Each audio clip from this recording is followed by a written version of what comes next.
All right, Gabe Jenkins back with you, coming to you from the College and Career Accelerator, accelerating your future. Today we're doing something that's going to be super helpful for you both in your career if you choose to go into manufacturing engineering, or just kind of like representing your work and showing it to somebody else who is interested in it. Today we're going to learn how to make a technical drawing in SolidWorks. It's so easy. I know that in the first semester we had a lot of time getting used to drawing these things by hand, and it's really, really time consuming and tedious to do it by hand. And one of the beautiful things about CAD software, specifically SolidWorks, is it allows you to create a technical drawing like this, maybe like more detailed than this, in a way that represents the shape that you have created and allows anybody else looking at your technical drawing to understand exactly what this shape looks like. It's an incredibly important part of manufacturing because the machinist trying to figure out exactly what they're trying to create needs to have a very solid technical drawing so that they can understand what this shape looks like from every angle, how big each dimension is, what the tolerances are, etc. So we're going to start learning how to do that, and we're going to do it with this first assignment here is SolidWorks part number 12. So it's assignment number 12. You've already created it. It's pure gold. At least in SolidWorks, it's pure gold. And we've already created it, right? All the history of how we created it here, and I'm looking at it right here. So first step when you're ever going to make a new drawing is you're going to go to File, New, right? So if you go up here, you go to File, New, and we're not making a new part. We are making a new drawing. So SolidWorks can make parts like we've been doing. It can make assemblies, which is where you take multiple parts and you try to tell SolidWorks how you want those pieces to fit together and how you want them to relate to each other. And it allows you to make drawings of each individual part or assembly, right? And so we're going to make a new drawing, right? And so when we make our new drawing, it loads up what we've done before, and we're trying to essentially create something that looks like this. But I'm going to show you how to make this.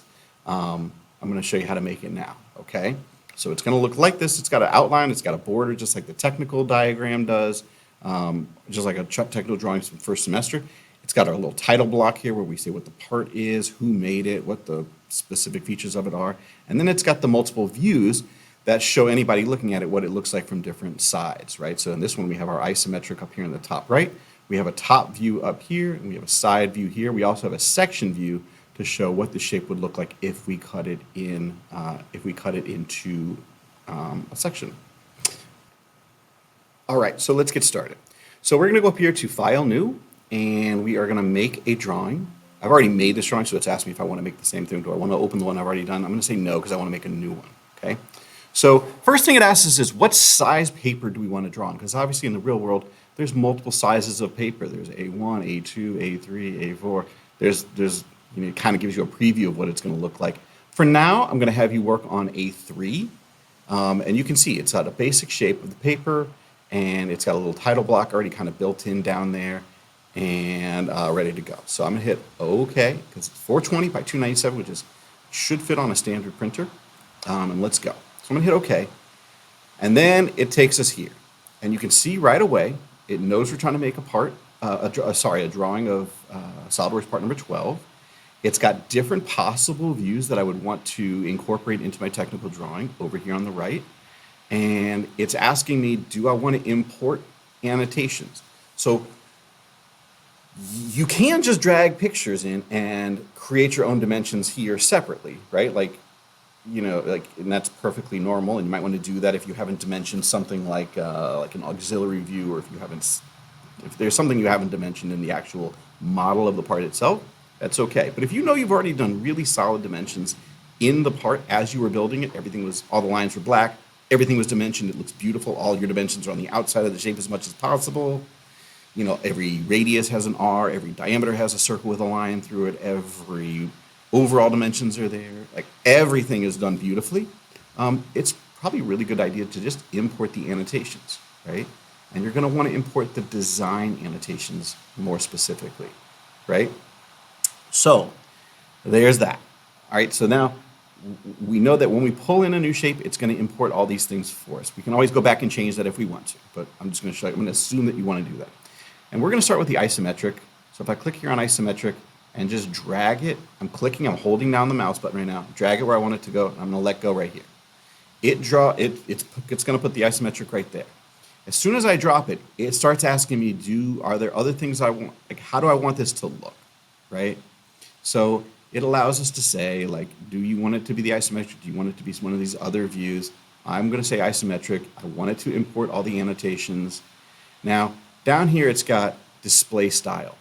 For the isometric, I'm going to have you do shaded with edges. It allows you, do you want it to look like this? Do you want it like this is every possible edge on this shape is shown as a solid line. This is called wireframe. Do I want it to be like a visible thing with hidden lines shown as dotted lines, kind of like the way we did in our drawing class? I would do that.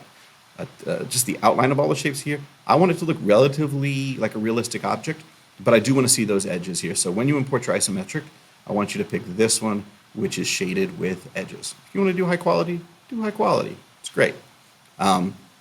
It lets you pick the scale. So if you're trying to do something and you know you're going to have like 10 different drawings on this page and you want to make your scale smaller, you can use a custom scale. You can pick this and say, I want it to be something else. I'm going to use the sheet scale. It should work fine for us, etc. Okay, so I'm going to use the sheet scale. The dimension type, we're going to use true dimensions, and everything else, we're just going to let it be as it is. Okay, so if that looks all the way I want it to, I don't need dimensions on my isometric, so I'm just going to say OK. Okay. Now, if you remember the original one I showed you, it had a top view, it had a front view. I don't know if it had a side view because the side view would probably just be the same thing as the front view.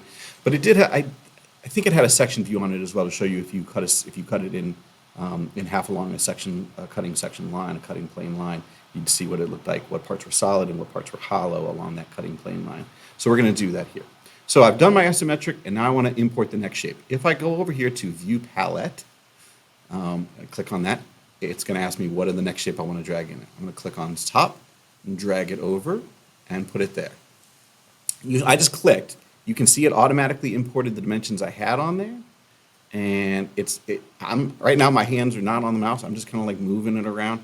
And you can see as I move it, it's trying to like give me the additional views as if, because it's assuming I want to do that, right? And so I am going to want a front view, so I'm going to click here as well. You can see it automatically imported these dimensions as well. So we're off to a really good start. If I click again, it's going to show me what it looks like from different angles. So if I click up here, cool, etc. I don't think I really need to do this one. I could. If I click, great. It shows what it looks like from the side. As soon as you're kind of done with all of that, you can just hit the escape button and it lets you get out of that. Now, if you're looking at your dimensions, you're like, I don't like the way this looks. I want to change this one thing about it, right? You can. You can go in here and you can click and you can drag it and move it down. It changes it in your actual sketch, back in the model, and so it'll adjust it automatically. I'm going to move that out here a little bit so that it's not covering up any part of my shape. That was there. I'm looking at it and I'm thinking, you know what? There are some dimensions here that it's missing, and so if you want to, you can go in here again, and you can add more dimensions in there. You can click on Smart Dimension and be like, oh, I want to say what this radius is, or I want to say what the distance from here to here is, right? And you can do that. If I want to say, I just moved this up a little bit, and I wanted to like give really clear dimensions about what that cutout part looks like, right? So I can go into Smart Dimensions, and I can zoom in, and I can be like, okay, from this point right here to that point right there. Well, let me highlight, there we go, right there. I want to highlight those two spots. And I'm going to say that's 3 inches from side to side. I could also say I want the radius of this circle to be 1.5, right? So you can add dimensions however you think makes the most sense for you to do it. Move that back down a little bit because it's a little crazy. All right, so that's that. It's going to be up to you to dimension it and turn this in like a PDF. And when you do your technical drawing, just like you've learned in my class and in other classes in technical drawing, the point again is to show every possible view that you need to truly show every shape of this object, every view that you need to show to fully communicate the shape of this object to a different person. Right? And so sometimes that means you just need a top and a front. Sometimes it means you need a top, a front, and a right side view. Sometimes it means you need an auxiliary view to show what like looking at a diagonal plane would look like if you looked at it perpendicularly. Sometimes, as in the case here, where there's like a hollow point in the center, you might want to make a section view. So let me just show you really quickly what that looks like so that you know how to do that as well. Just so you know, you can also kind of click on these guys and move them down a little bit. You can kind of move them out of the way. You can move them. It still keeps them lined up though, right? So it's not going to just let you drag this anywhere, because remember, we learned on all your technical drawings, these views should be aligned with like projection lines, right? So I'm going to show you what this looks like to make a section view of it. And I'm going to pretend that I'm going to cut it along this center line here and then show you what that looks like. So if I'm here in drawing, I'm not going to do an auxiliary view here. I'm going to do a section view, right? So I'm going to do a section view, and it asks me, what kind of cutting plane line do I want? Do I want it to be a vertical one? Do I want horizontal? Do I want it some kind of diagonal? Do I want it to be like a weird, like it goes multiple directions so I can show what it looks like from that direction? I'm going to say I want it to be this, and I'm going to want it to go right through the center point. So you can see, it's this pink line right here is my cutting plane line, and wherever I click, it's going to cut the object there and show me what the view would look like. So I click here, I'm going to say, yes, this is the view I want, and now if I just drag this down a little bit, it lets me pick this. It lets me show what the section view looks like. Now it's starting to get a little busy looking here, so I'm going to need to move some stuff to get everything showing. Try to move that down as much as possible so I can get my section view. Here. I don't think I need this dimension here anymore. I don't really know if I need that dimension here. So this shows you now what the section plane line looks like. As we know, the diagonal lines represent the places along that section, that cutting plane line in the object. The parts that are solid, the white parts are hollow. But we know that from our class. And so what we got here is basically we got a technical drawing. You're going to go down in here and you're going to fill out. It automatically populates the part, the assignment you're working on right here. So whatever you've named your file. For me, I name them SW Part 12 or whatever it is. But here's what you should put in here. You should put in here your name. You should put the material. In this case, you would write in pure gold.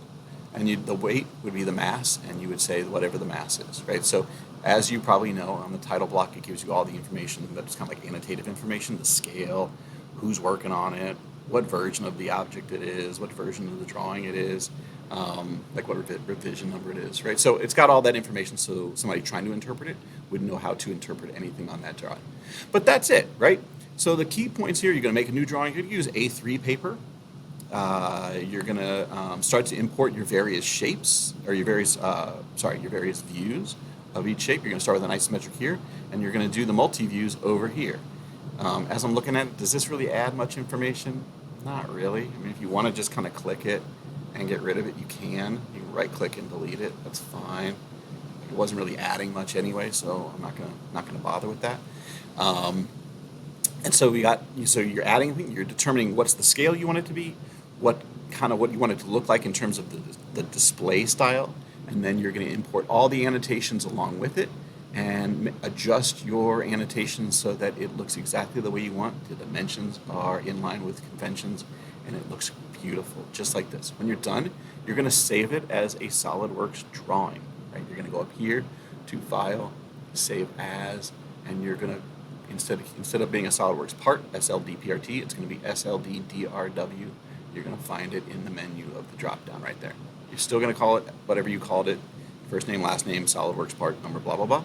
But you're going to save it as a drawing. So when you attach this to your assignment, you're going to attach the part itself, SolidWorks part. No more PDFs. You're now going to attach a SolidWorks drawing, and you're going to private message me what the mass of your object is. Still three things. Part, SolidWorks drawing, mass is going to be private message to me. All right, everybody. Hope that's helpful. And do I want to replace it? Sure, I'll replace it. That's it. Hope this makes sense to you, and I hope you like how easy it is to make a technical drawing. You're going to realize that it's all that stuff you learned first semester is helpful because you know what it's supposed to look like, but now you don't have to do it by hand. You can just let SolidWorks do it. Let SolidWorks do the work for you. All right, everybody. Have a wonderful day. Talk to you soon. All right.